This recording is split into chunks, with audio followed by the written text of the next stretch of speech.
Zoom cho xa đó khmênh pi nè nè bông bông. Anh nói tao bị pu. Mấy sẽ cho tao đó. Anh đang chơi chắc tao phải. Ô. Thành công.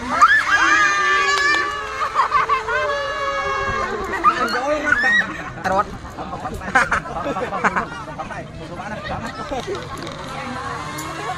Đi đâu? Sai.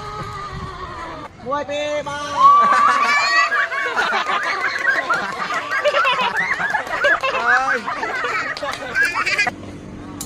One, two.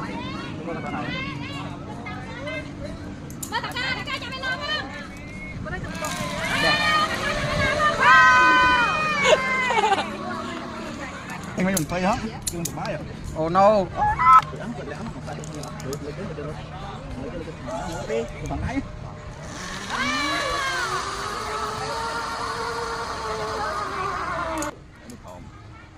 Cho tao một sáng. Bây giờ.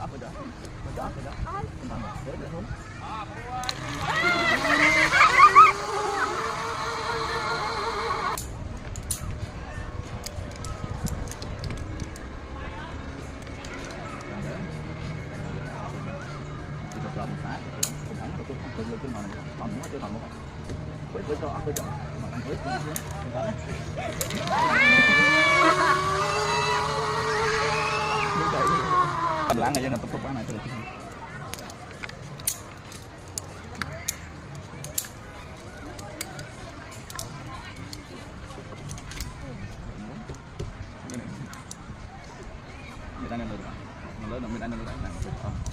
Cô cho ăn thằng ăn tao rủ à.